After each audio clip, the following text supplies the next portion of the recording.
Oke, bismillahirrahmanirrahim. Assalamualaikum warahmatullahi wabarakatuh. Di video kali ini saya akan membahas untuk materi allocation of support department cost, common cost, and revenue. Di buku Horen, teman-teman bisa temukan untuk materi ini di chapter 15 gitu. Di video kali ini ya saya akan bagi menjadi 4 part karena materinya cukup panjang dengan beberapa metode yang harus teman-teman ketahui gitu kan, sehingga videonya saya bagi menjadi 4 bagian gitu ya, ada part 1 sampai ke part 4 gitu. Nah, untuk video yang pertama, part 1 ini saya akan khusus membahas tentang metode single rate dan dual rate method gitu. Oke, jadi langsung saja kita masuk ke pembahasan yang pertama adalah kita mengetahui tentang apa sih yang dimaksud dengan supporting department dan operating department.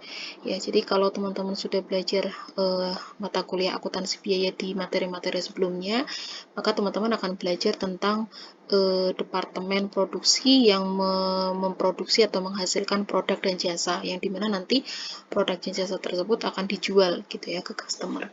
Nah, ternyata di dalam perusahaan itu selain ada operating department atau di situ adalah masuknya production department ya. Operating department itu berarti adalah departemen yang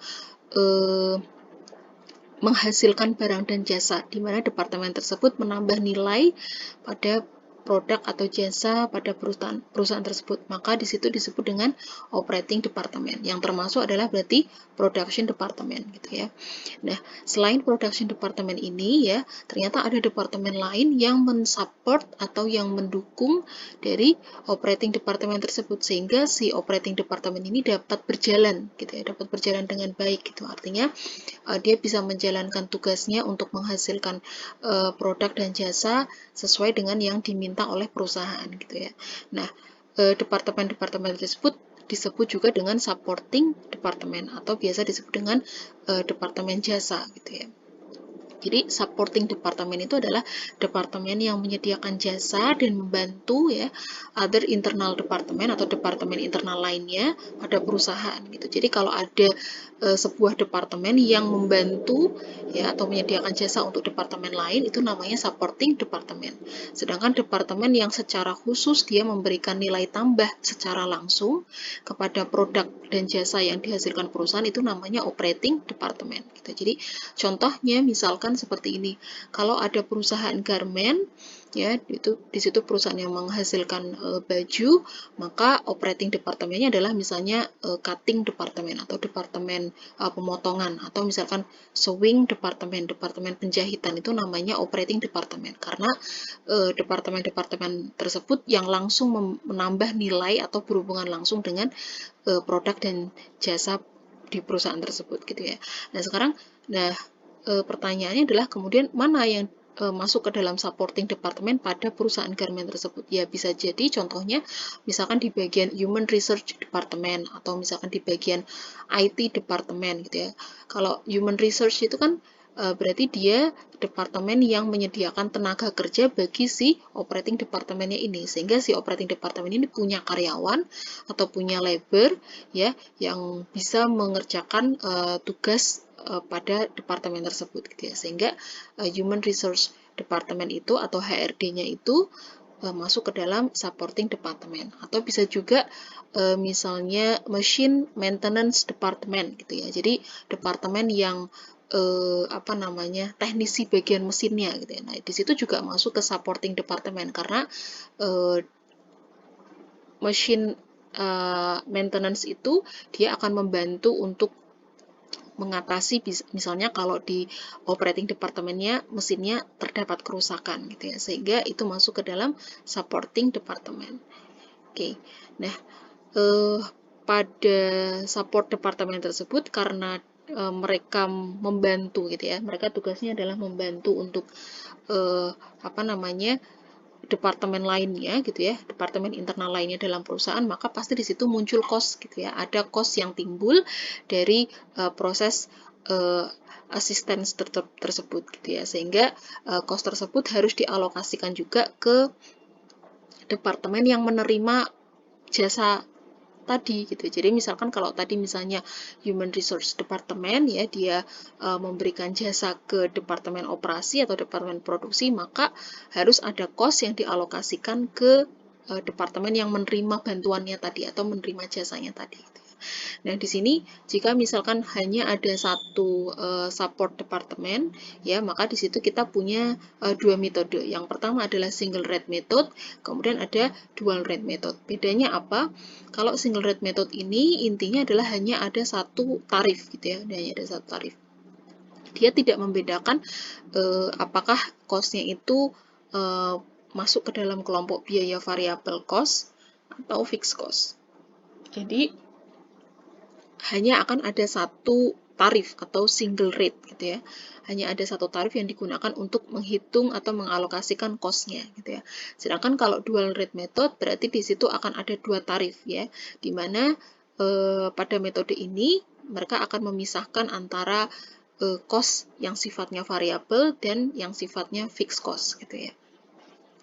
Oke, jadi perbedaannya adalah di bentuk pemisahan kelompok antara fixed dan variable cost. Gitu.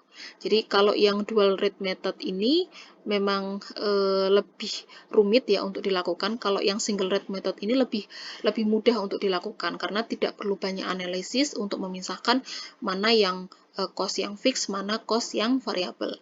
Namun di sini kekurangannya adalah perusahaan itu akan tidak membedakan gitu ya, perusahaan itu tidak membedakan cost yang sifatnya fix dan mana yang sifatnya variabel, sehingga perusahaan itu tidak bisa mengetahui mana yang cost yang sifatnya fix dan mana yang variabel. Oke, kemudian nah ini beberapa manfaat atau keuntungan ya, dan juga beberapa shortage ya atau kelemahan dalam menggunakan single rate method atau dual rate method. Kalau single rate method itu simple untuk digunakan, tapi dia menggabungkan antara fixed cost ya itu seperti variable cost. Jadi dia tidak memisahkan apakah itu costnya adalah fixed atau variable. Sedangkan kalau dual rate method itu dia memisahkan antara fixed dan variable cost secara lebih realistis gitu ya. Sehingga kita bisa tahu mana cost yang termasuk dalam kelompok fixed dan mana yang variabel. Namun kelemahannya adalah ini sangat rumit untuk diimplementasikan atau diterapkan itu karena kan harus dianalisis dulu mana kelompok cost-cost yang masuk ke dalam kelompok biaya fix dan mana yang variabel. Gitu. Kemudian di sini ada beberapa kondisi gitu ya, di mana perusahaan itu bisa menggunakan allocation base ya. Untuk kedua metode tadi gitu ya, allocation-nya itu bisa menggunakan salah satu dari tiga scenarios atau dari tiga keadaan ini. Yang pertama adalah menggunakan budgeted overhead rate dan budgeted hours gitu ya. Jadi kalau sudah ketemu tarif overhead budgetednya dikali dengan budgeted hours, atau yang kedua adalah budgeted overhead rate dikali dengan actual hours, dan yang ketiga adalah actual overhead rate dan actual hours. Jadi perusahaan itu ketika menggunakan salah satu dari kedua metode tadi ya, single rate atau dual rate method, itu bisa menerapkannya, mengalokasinya dengan salah satu dari tiga kondisi ini gitu ya. Yang perlu diingat hanya ketika dia menggunakan data aktual, maka dia harus menunggu sampai di akhir periode karena yang namanya aktual kita tidak bisa mengetahui di awal ya. Sedangkan kalau kita ingin membuat laporan di awal, maka kita harus menggunakan budgeted rate karena budgeted itu adalah artinya adalah sebuah estimasi gitu ya. Sebuah estimasi yang bisa kita lakukan di awal periode. Sedangkan kalau aktual ya, aktual rate baru bisa kita ketahui ketika di akhir period, in the end of the period. Oke, mungkin untuk video yang part 1 sampai di sini dulu, dan akan saya lanjutkan di video part 2 tentang metode direct, step down, dan reciprocal method. Terima kasih. Wassalamualaikum warahmatullahi wabarakatuh.